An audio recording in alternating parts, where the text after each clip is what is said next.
Discussing Sean Salisbury, who is in Houston. And Sean, it's so great to have you on each and every Monday. Before I talk to the NFL, I want to talk to you about the big news that occurred a couple of days ago where you are, and that surrounds Dusty Baker, and he's retiring. What a marvelous career. Where does he go down in the annals of Houston sports history? Well, where he should go down is, in my opinion, as good a manager as they've ever had, and especially in such a short period of time.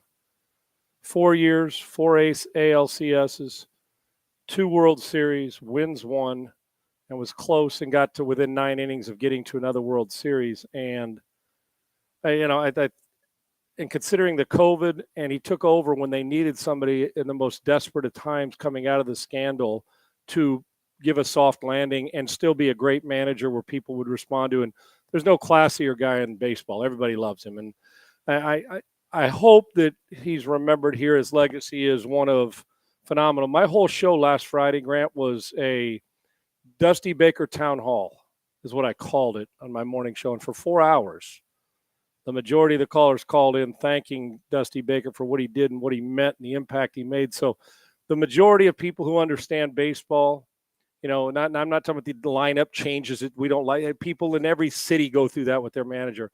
I think he's one of the – I actually, since I've been here 10 years, and that's no disrespect to A.J. Hinch, but I think Dusty Baker's been the best manager, especially considering the times and what they went through, and he was the perfect guy for it. And Grant, I know how you feel. You know how I feel. I love him. One of my favorite people in sports. Absolutely. And he's also one of the best at dealing with people and managing and understanding what players need when they need it, and I love it.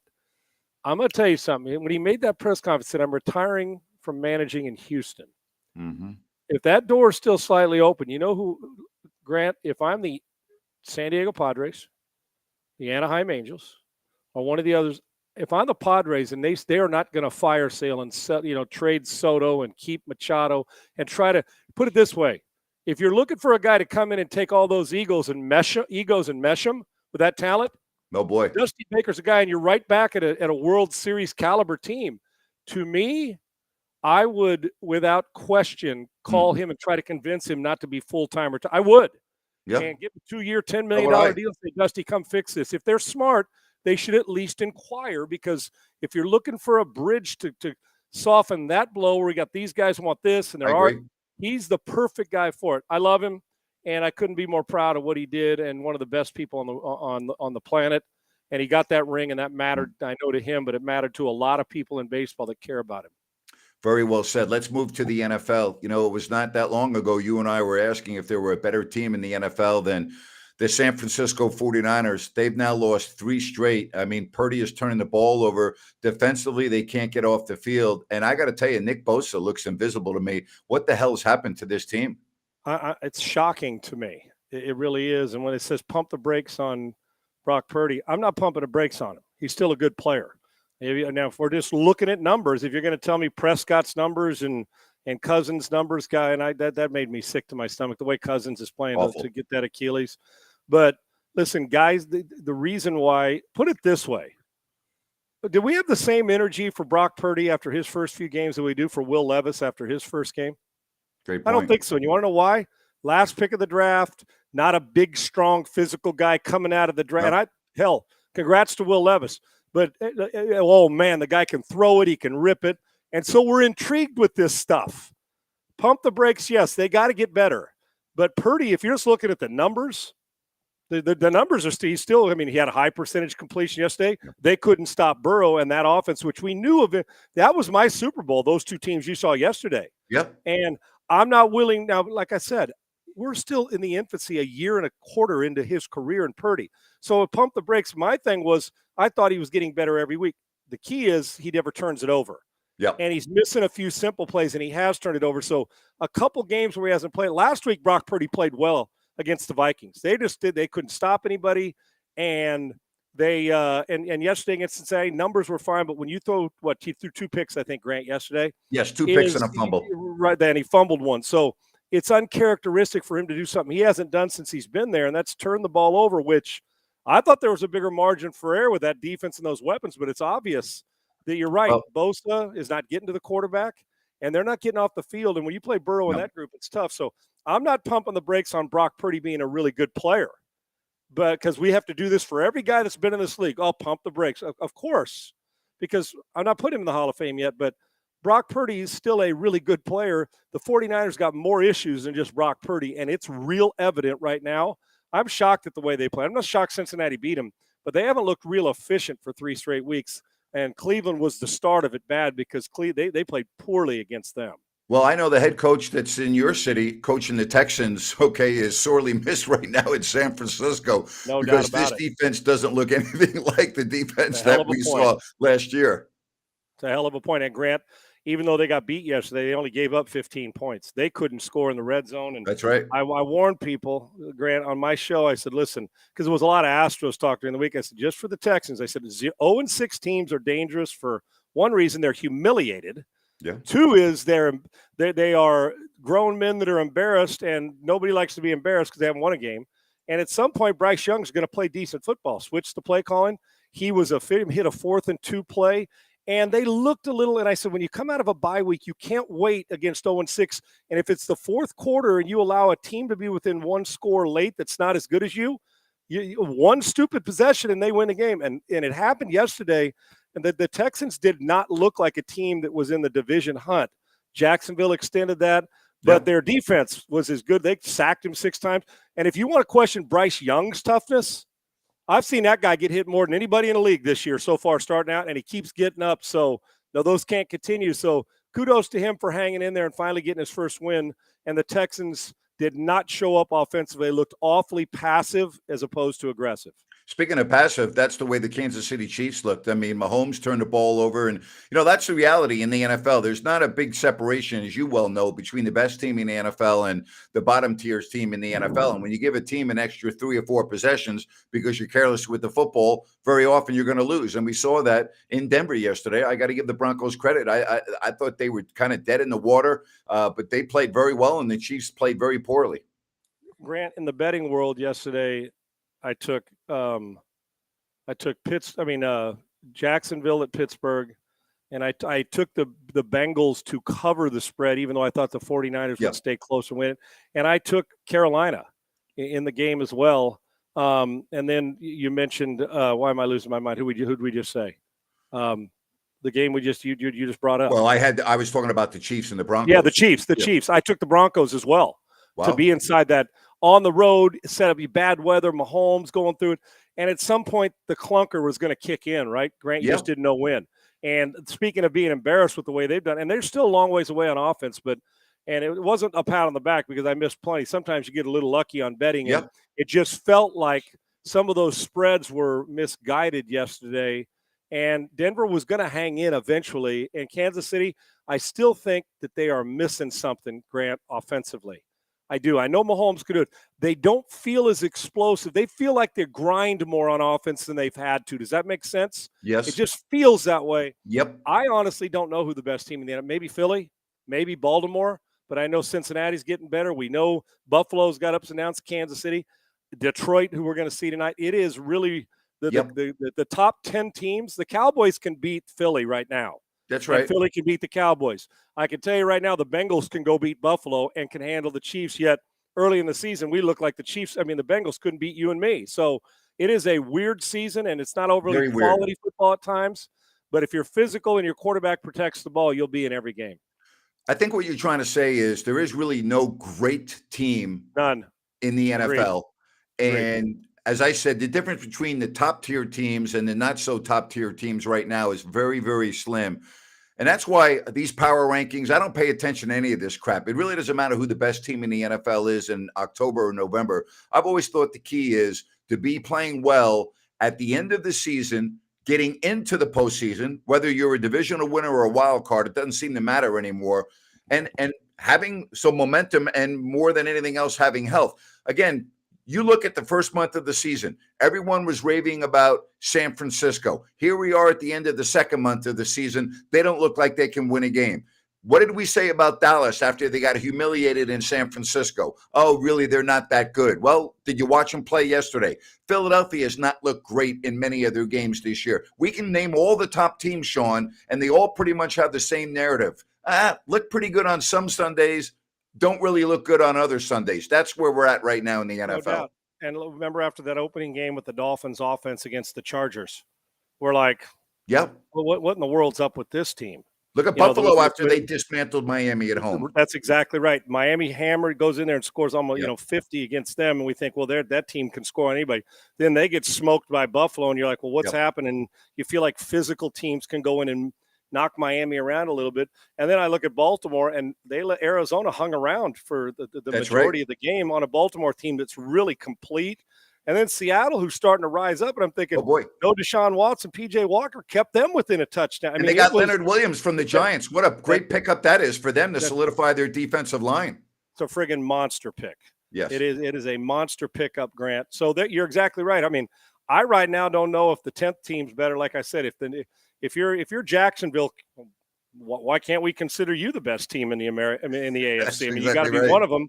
So, and the first two games a little sluggish offensively. They look like they're rolling. So, I can tell you, and it's going to change hands at some point. San Francisco will start to win again, and we'll see. And now the Vikings scrambling around trying to find a quarterback after their guy was MVP numbers. It's a hell of a crazy season, and the Jets just wish their quarterback could be productive because that defense is filthy on the defensive side of the ball. Yeah, that team's just not very good. I got to tell you, I did a rant on this morning that every fan that attended that game should have gotten a refund. Sean, I've been watching the NFL since 1962, and I'm not trying to be a wise ass here. That's truly one of the worst NFL games that I've ever watched. Okay, I mean, it was that bad. And you talk about Tommy DeVito, who came in off the bench in the second quarter for Tyrod Taylor. Now, Sean, I hate to rip guys that are third-string quarterbacks. He had 2 completions in the game for -1 yard, both on swing passes out of the backfield to Saquon Barkley. 2 completions for -1 yard. Sean, there were 15 punts in the first half of that game. Digest that for a minute. 15 punts in the first half of that game. You know, you think, and I trust me, I understand how hard it is to win in the league. You do too, Grant. In any sport, winning's hard. Sustaining it's semi-brutal. Yeah. But as a pro who's getting paid, and you mentioned third stringers, I personally, I know you don't get the reps, but you got to do extra lonely work to get it. I can't go into a game wondering if my third guy who played he was at Syracuse and transferred to Illinois. And I remember, Grant, I trained a guy at Syracuse. I was in the field house a handful of times, and Tommy was there throwing with us, and he could rip it. But you get into the NFL, it's a different egg. And I'm like, are you afraid? You have not given him reps? Are you really going into this with a professional football player? Can you imagine the feeling as a third stringer where they say, well, we're not gonna pass for a while, and when we do, it's going to be we're going to throw a swing route because we aren't putting you anyway. You get paid to show up and help your team win, and unfortunately, that offense. If you love offense, don't watch that. If you want to throw open your mouth, that's the offense to watch. And I imagine those coaches watch tape thinking, you've got to be shitting me that I'm watching this. You really do. And it's inexcusable on both sides. They got to get better. But the Jets came up at some point in time. That win may end up being big for them because their defense has got to be frustrated. All right. So we talk about quarterbacks and how we think that they are going to be. At the beginning of the season, it was Caleb Williams who's going to be the number 1 pick in the draft. And USC's defense is putrid. We get that. How do you assess the quarterback play this season at USC? I think what we do, Grant, we get caught up in because the defense is so bad, and they are so bad. Horrible. And at some point in time, Lincoln Riley's got to start to take some accountability for this because he employs the guys. They get 5-star recruits. I'm just sitting here thinking, how? How can you do this everywhere you go? Is it on the practice field? You're so used to saying, no big deal, Caleb will just bail us out, and then you put pressure. It's kind of twofold for me, Grant.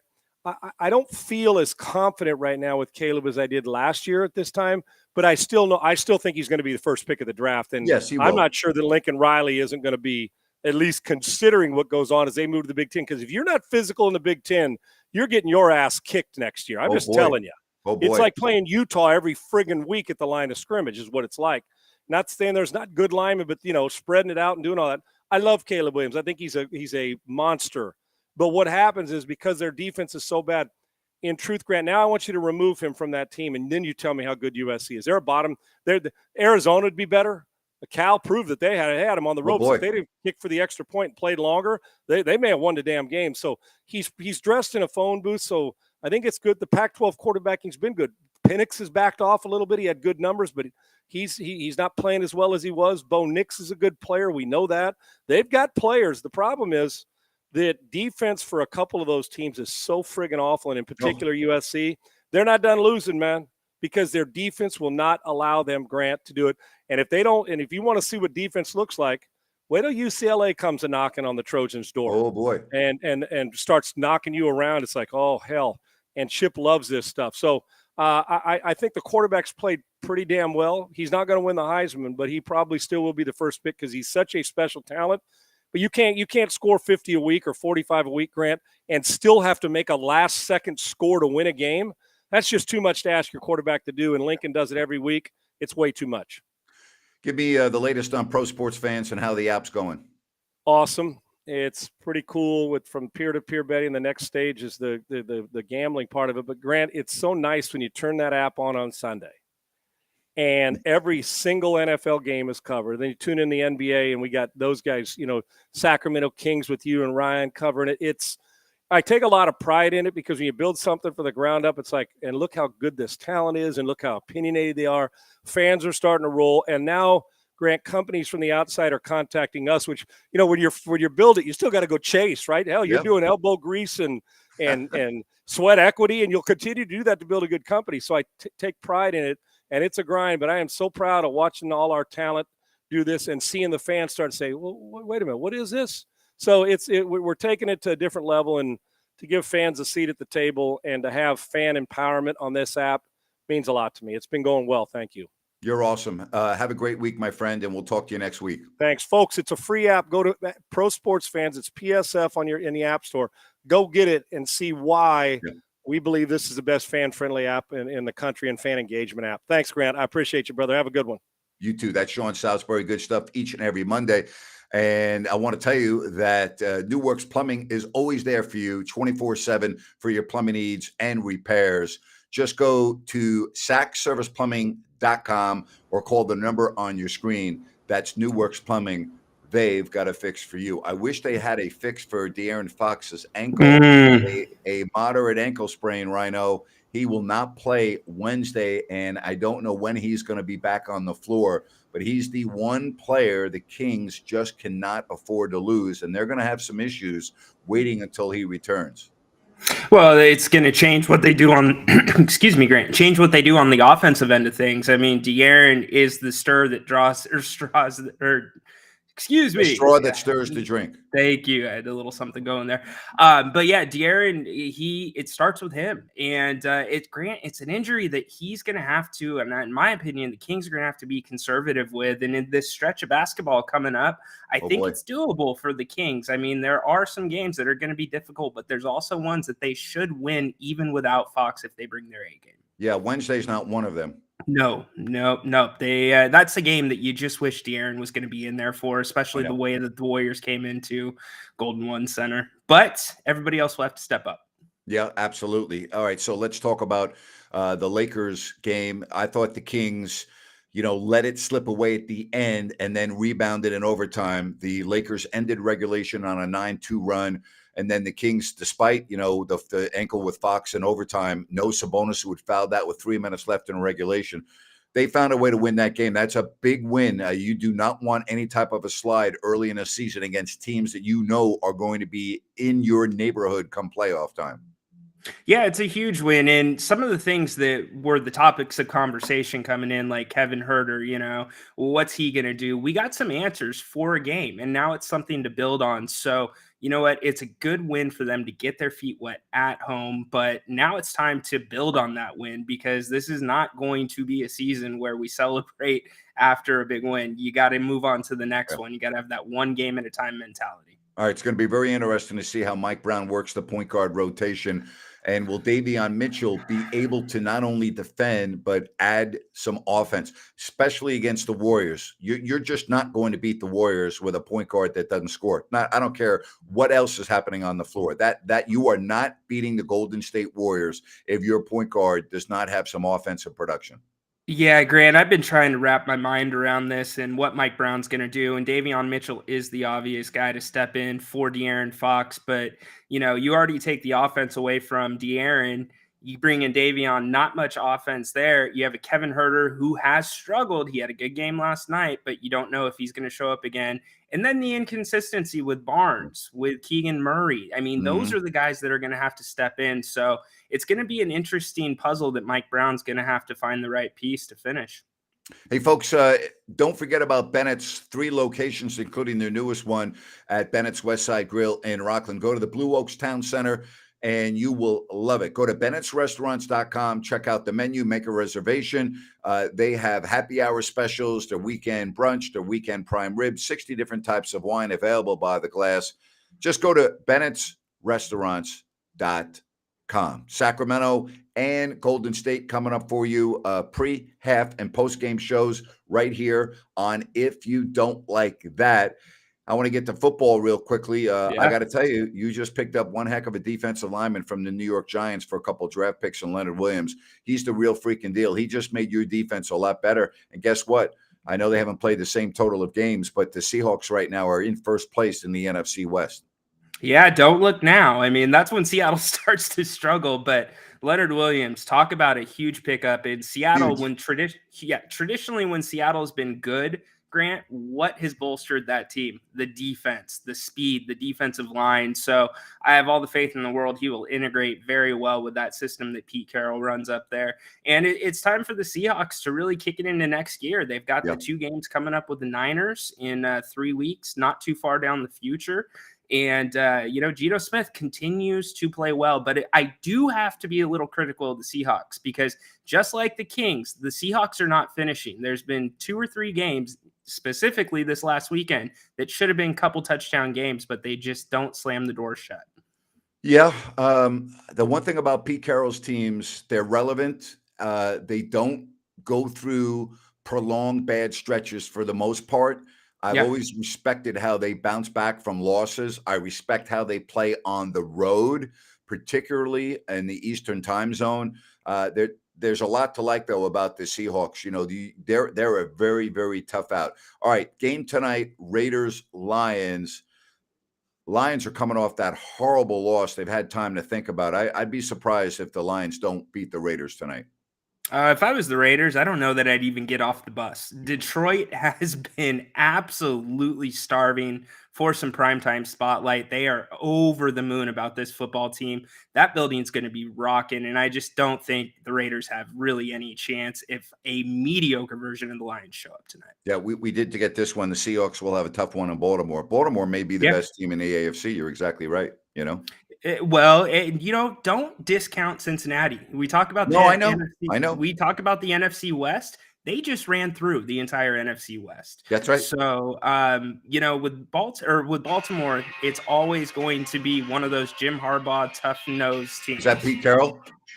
Yeah. I don't know why he's calling me right now. Sorry about that, Pete.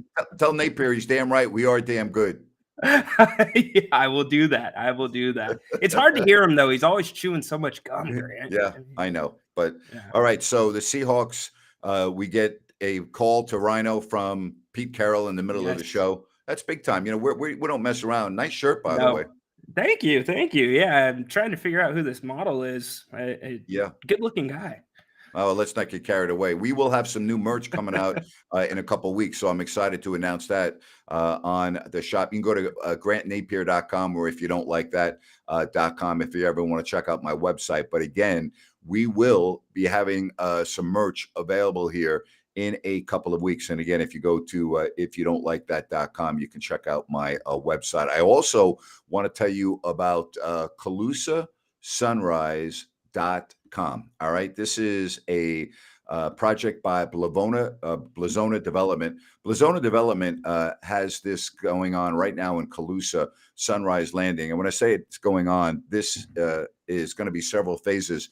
The first phase is already sold out, and you need to go to the website. Again, CalusaSunrise.com. Again, this project by Blazona Development, and you can check out one of their many models. No homeowners, no Mellorews. This is a beautiful community in Calusa.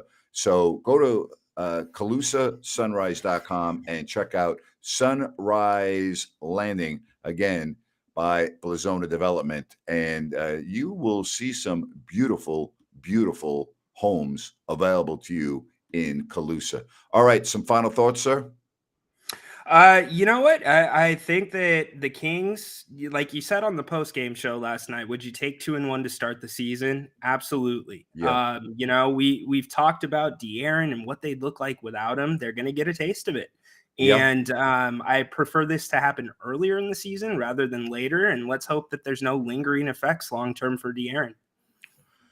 He's the one guy. You know, I know last year Jerry thought it was Sabonis, but I think with the way Fox came on and what we saw in the postseason, clearly De'Aaron Fox is the one guy you just can't live without. I mean, I don't like it right now. I know you went over the schedule a little bit. And again, it's difficult to look at the schedule too far down the road, because the one thing I will say about De'Aaron when I was around him every day, this guy's tough as nails. Okay. And he will be on the floor when he can be on the floor. He's not a guy that's going to milk this. All right. And I know that there's the medical staff and everyone else that's involved. De'Aaron Fox is going to do everything in his power to get on the floor as soon as he can. And if he's not 100%, but he feels like he's not going to re-injure the ankle, he's going to be out on the floor at some point in time. And I will tell you, in all likelihood, it will be sooner rather than later. And that's great news for the Kings. I mean, to have a player like that with that mindset, that's priceless. And it's worth noting that De'Aaron's dealt with right ankle injuries in the past in college. So it's something that he's very familiar with, and he knows his body very well when it comes to that. All right, buddy. You have a good Monday. Enjoy the games, both the World Series and the NFL. Thanks, Napes. All right, good stuff from Rhino. And don't forget, on Wednesday, right here, pregame, halftime, postgame, the Kings and the Golden State Warriors. But the latest on De'Aaron Fox is a moderate ankle sprain, and that is not good news for the Sacramento Kings. Great to have you here with Sean Salisbury, yours truly, and Rhino in Sacktown. Make it a good rest of your Monday, everybody. Thanks very much.